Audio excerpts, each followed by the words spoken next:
سلامونه ملګرو، زه ورور راغیم او تاسو ته د یوې نوې ویډیو سره راغلی یم. د ویډیو له شروع څخه مخکې غواړم تاسو ته ووایم که چیرې تاسو نجلۍ یاست نو دا ویډیو حتما تر پایه پورې وګورئ، ځکه دا د دوو نجونو کیسه ده چې له هغوی سره ځینو هلکانو په زوره ناوړه کارونه وکړل، خو هغو دوو نجونو حوصله ونه بایلله او یو په بل سره یې د هغو هلکانو څخه خپل غچ واخیستی.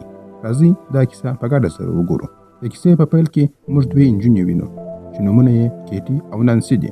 هغوی د زراعت محصلانې وې او اوس نیویارک ته د یوه کرنیز فارم د زده کړو لپاره راغلي وې. دواړې ډېرې خوشحاله وې او فکر یې کوي چې هلته به ډېرې پیسې هم پیدا کړي. بل سهار د دوی اکا جیسن راځي چې هغوی له هغه ځای څخه یوسي. جیسن د FBI پولیس هم و. کله چې هغوی د جیسن کور ته ورسېدل، د جیسن له ملګري سره یې ولیدل چې هغه د دوی په لیدو سره ډېر خوشحاله شوه. نوي ښار ته له راتلو څخه وروسته کیټي او نانسي دا فیصله هم کوي چې خپل نومونه به بدل کړي. کیټي خپل نوم پیټر ږدي او نانسي خپل نوم ریپلي ږدي. بله ورځ جیسن هغوی د بس تمځای ته رسوي ځکه کیټي او نانسي باید د زراعت فارم ته لاړې سي. جیسن له هغوی سره د نیویارک بس ته انتظار باسي. بیا کیټي جیسن ته وایي چې اوس به موږ ځو او فارم ته چې ورسېدلو تا ته به یو پیغام پرېږدو. جیسن هغوی ته وایي کله چې تاسو ورسېدلاست نو ما ته به په کوټ کې یو جمله استعمال کړئ تر څو زه پوه سم چې تاسو خوندي یاست. کیټي وایي زه به د ایپل کلمه استعمال کړم، خو جیسن ورته وایي چې هر ځل باید ایپل کلمه استعمال نه سي بلکې کلمې باید رد او بدل سي تر څو څوک ستاسو کوډ معلوم نه کړي. دلته په سړک تېرېدونکي دوه هلکان کیټي او نانسي ویني. د جیسن له کور څخه تر وتلو وروسته کیټي او نانسي یو رستورانت ته د کافي څښلو لپاره ورځي. هماغه هلکان هم هلته راځي چې لږ مخکې یې لیدلي وه. د هغوی نومونه جیډ او لوکاس وو. هغوی له کیټي او نانسي سره خبرې شروع کړې.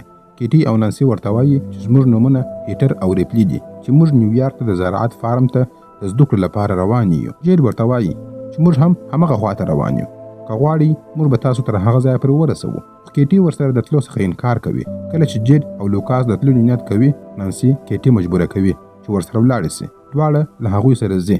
له هغه ځایه څخه هغوی کیټي او نانسي فارم ته نه وړي بلکې خپل کور ته یې وړي چې د ځنګل سره نږدې و. دا چې کیټي او نانسي دا ویني نو ویریږي او ورته وایي چې موږ ولې دلته راغلي یو، موږ باید سمدستي فارم ته بوځئ. په همدې وخت کې د جیډ او لوکاس مور له کور څخه راوځي او په ډېره مینه سره دوی ته د چای څښلو ست کوي. هغې ورته وویل چې له دې وروسته به جیډ او لوکاس تاسو فارم ته ورسوي. کله چې هغوی چای وڅښلې، د کیټي موبایل ته د جیسن پیغام راځي. کیټي هغه ته د کوډ کلمه ایپل ولیکي. جیسن فکر کوي چې هغوی په خیر فارم ته رسېدلي دي. دلته د لوکاس مور هغوی ته یو شی د خوړلو لپاره ورکوي. کله چې هغوی هغه وخوړي، کیټي او نانسي نشه کېږي ځکه په هغه خوراک کې نشه یي مواد ګډ سوي وو. دوی دواړې پوهېږي چې له هغوی سره بد کار کېږي نو د تیښتې هڅه یې وکړه، خو لږ مخکې دواړه بېهوشه کېږي. جیډ او لوکاس هغوی بیرته خپل کور ته راوړي. بله ورځ چې دوی په هوښ کې راځي، ځانونه په ځنګل کې ویني. لاسونه یې د اوسپنې په زنځیرونو سره تړل سوي وو. دواړې ډېرې ویریږي او د مرستې چغې وهي. وروسته جیډ هلته راځي او ورته وایي چې تاسو د ځنګل په داسې ځای کې یاست چې انسان ترې ډېر لیرې دی، نو ستاسو چغې هیڅ ګټه نه لري. له څه وخت څخه وروسته یو سړی چې نوم یې بوریس ورځي، هغه کیټي ته موبایل ورښیي او ورته وایي چې یو سړی د جیسن په نوم تاسو ته پیغام را لېږلی و چې تاسو ورته مخکې ایپل لیکلی و. هغه د دې کلمې معنا د هغوی څخه وپوښتله. کیټي ورته وایي چې ایپل یو کوډ کلمه ده چې معنا یې دا ده چې موږ روغ رمټ یو. وروسته بوریس جیسن ته جواب ورکوي چې موږ دلته خوندي یو او هر څه سم دي او د کوډ کلمه ایپل بیا ورته استوي. له دې وروسته هغوی کیټي او نانسي مجبوره کوي چې د هغوی مخې ته غسل وکړي. خو ناڅاپه یو پولیس افسر چې نوم یې شریف و هلته راځي. کیټي او نانسي د هغه څخه د مرستې غوښتنه کوي، خو وروسته پوهېږي چې دا پولیس هم د جیډ او لوکاس ملګري دي. دا چې دوی دا هر څه ولیدل نو ډېرې ویریږي. کیټي او نانسي هغوی ته زارۍ کوي چې هیله کوم موږ خوشي کړئ، موږ به هیڅ چاته هیڅ ونه وایو، خو هغوی د دې خبره نه اوري. هغه پولیس افسر د ویاګرا ګولۍ وخوړه او کیټي یې د ځان لپاره وټاکله. د دې وروسته موږ وینو چې هغه پولیس افسر د کیټي سره ناوړه عمل وکړي. د دې څخه موږ پوهېږو چې هغه له کیټي سره ډېر زور کړی دی. له بلې خوا موږ جیسن وینو چې د کیټي او نانسي پر اړه باندې ډېر اندېښمن دي ځکه چې کیټي په پیغام کې بیا هم د ایپل کلمه دوه وارې کارولې وه. په همدې وخت کې هغوی یو مست سړی د کیټي کانټینر ته ورولېږي چې پر هغې باندې یې سوځېدلی سګرټ د نس پر سر ورکښېښودي. د دې له امله کیټي په لوړ غږ سره چغې وهلې. د دې وروسته هغه سړی هم پر کیټي باندې جنسي تېری کوي. دلته دا ټول خلک د وحشت او ظلم د ټولو حدونو څخه پورته تللي وه. هغوی کیټي او نانسي مجبورولې چې دا کار د پیسو لپاره ورسره وکړي. په همدې وخت کې جیسن د نیویارک کرنیز فارم ته زنګ ووهي ترڅو د کیټي او نانسي په اړه باندې معلومات واخلي، خو هغوی ورته وویل چې دا دواړه نجونې هیڅکله هم نه دي راغلي. دلته جیسن پوهیږي چې دې دواړو نجونو سره یو ډیر بد کار سوی دی او دوی په خطر کې دي، نو سمدستي د هغوی د لوټلو لپاره د باندې راووتي. له بلې خوا د کیټي او نانسي حالت لا نور هم پسې خرابېږي، ځکه چې د بل پیرودونکي راتلو څخه مخکې جید او لوکاس پر خپلو مخونو باندې ماسکونه واچول او هغه پیرودونکي هم د خوږ ماسک پر مخ باندې لګولی وو. د دې څخه وروسته جید او لوکاس د کیټي او نانسي له مخونو څخه ماسکونه لیرې کوي او د هغوی مخونه هغه سړي ته ورښیي. د خوږ ماسک لرونکي سړی چې دوی وویني کیټي او نانسي نورې هم وویرېدلې. هغه سړی نانسي انتخابوي او هغه کانټینر ته یې وړي او پر هغې باندې جنسي تېری کوي. وروسته چې کیټي نانسي ته ورغله ویې لیدل چې د نانسي حالت ډېر خراب سوی دی. د بلې خوا جیسن پولیس سټیشن ته وررسېږي او هلته هماغه پولیس افسر ویني چې پر کیټي یې جنسي تېری کړی و. جیسن ورته د کیټي او نانسي د تښتولو کیسه کوي او ورته وایي چې زه هم د اف بي آی یو افسر یم. پولیس افسر د هغه څخه پوښتنه کوي چې ته څنګه پوهېږې چې هغوی تښتول سوي دي. جیسن ورته وایي چې د خپلې ورېرې کیټي ته ویلي وه چې یوازې یو ځل د کوډ په کلمه سره اپل وکاروي. کیټي دا کلمه 2 وارې ماته په میسج کې راستولې وه. په ځنګل کې پولیس افسر بوریس ته وایي چې د کیټي اکا د اف بي آی افسر دی او کیټي موږ ته د کوډ کلمې په اړه باندې غلط معلومات راکړي وه. بوریس جټ د کیټي له کانټینر څخه راویستی او ورته ویل چې موږ باید دا دواړې نجونې ژر تر ژره له منځه یوسو، کنه نو په لویه ستونزه کې به ولویږو. هغه جټ ته وایي چې موږ باید دلته نوې نجونې راوړو او دا نجونې باید مړې کړو. کیټي د خپل کانټینر تر څنګ ولاړه وه او دا ټولې خبرې یې پټه سره واورېدلې. له دې وروسته بوریس د کیټي کانټینر ته ورځي او پر هغې باندې بیا جنسي تېری کوي. له بلې خوا جیسن هغه رستوران ته ورسېږي چې کیټي او نانسي هلته د هغو 2 هلکانو سره لیدل سوي وه. هلته له یوه سړي څخه پوښتنه کوي. هغه ورته وایي چې زه تاسو ته د بوریس د موټر په اړه باندې معلومات درکوم. بله ورځ کیټي نانسي ته وایي چې دا خلک د دوی د وژلو پلان لري. په همدې وخت کې جیډ او بوریس هغه مست سړی راولي چې مخکې یې پر کیټي باندې جنسي تېری کړی و.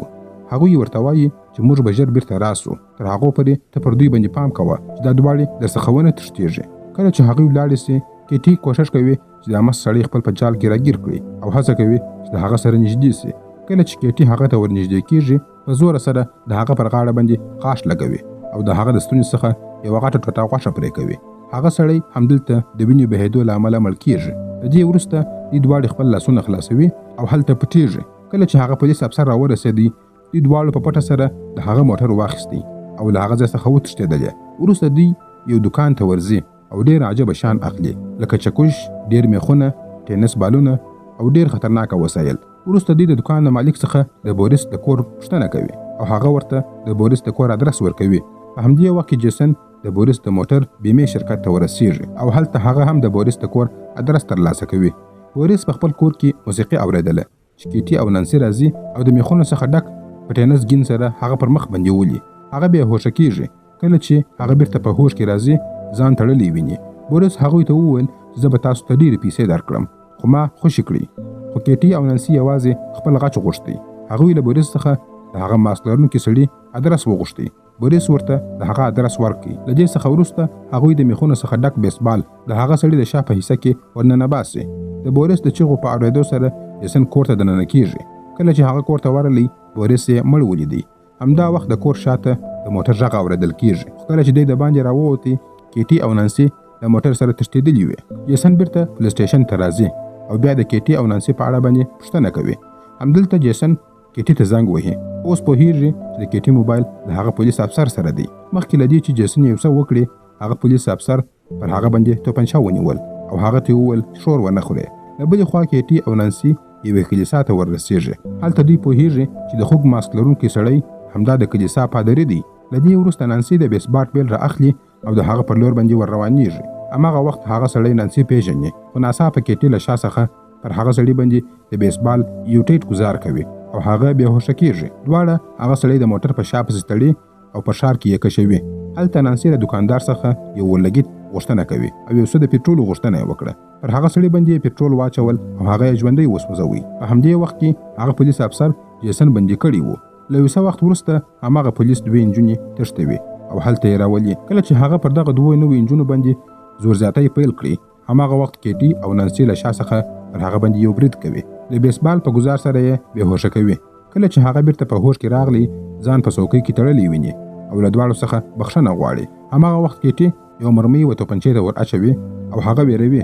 دواړو پر هغه باندې ډزې پیل کړې، خو هغه په لومړیو ډزو کې ژوندی پاتې کېږي او بیا لږ مسکا کوي. خو سمدستي وروسته کیټي وروستی ډز کوي او هغه ځای پر ځای وژل کېږي. د دې څخه وروسته کیټي او نانسي هغه دوې نجونې بشپړې آزادوي او ورته وایي چې جیسن خوشي کړي. هغوی جیسن خلاصوي او ورته وایي چې موږ یې دوه نجونو وژغورلو او موږ ته ستا د خلاصولو په اړه باندې هم وویل. همدلته جیسن پوهیږي چې دا دوې نجونې هغه کیټي او نانسي دي. په بل خوا کې موږ د جید او لوکاس مور وینو چې شراب یې څښلي وه. ناڅاپه پر هغې باندې یو عجبه نشه اثر کوي او بې هوښه کېږي.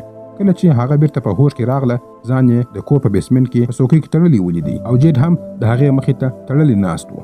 کیټي او نانسي د هغې د سترګو مخې ته جید د بیسبال په بیټ سره وهي او هغه ځای پر ځای وژني چې مور یې په ژړا سي. بیا هغوی د هغه مور لوکاس ته وروړي، بیسبال بیټ ورکوي او ورته وایي چې واخله خپله مور دې خپله ووژنه، که نه نو زه به دې په توپنچه سره ووژنم. خو لوکاس دا کار نسي کولی، نو نانسي هغه په ټوپک سره ولي او وژني یې. وروسته ټوپک پاکوي او د لوکاس په لاس کې ورکوي، تر څو پولیس فکر وکړي چې دوی دواړه په خپل منځ کې سره جنګېدلي دي او یو بل یې وژلي دي. وروسته د هغوی مور کیټي او نانسي ته وایي چې که تاسو ما ونه وژني زه به تاسو ته ډېرې پیسې درکړم. دا خبره چې دوی واورېدل، دواړو په لوړ غږ سره وخندل. وروسته کیټي د ماشین په وسیله سره د هغې بدن ټوټه ټوټه کړي. څو ورځې وروسته جیسن د کیټي او نانسي کور ته ورځي. هلته دوی ولیدل چې دواړې نجونې له خپل ماما سره د نیویارک زراعتي فارم ته روانې وې. په پای کې هغوی فارم ته ورسېږي او فلم همدلته پای ته رسېږي. دا کیسه موږ ته دا را زده کوي چې ظلم که هر څومره پټ هم وي، بالاخره یې پای را رسېږي. خو حقیقي ځواک په انتقام کې نه، بلکې په انصاف، صبر او انسانیت کې دی. تل هڅه وکړئ چې د تیارو پر وړاندې د رڼا لاره ونیسئ، ځکه رڼا تل بریالي وي. خپل نظرونه مو په کمنټ کې راسره شریک کړئ، ویډیو لایک او شیر کړئ، زموږ یوټیوب چینل هم سبسکرایب کړئ.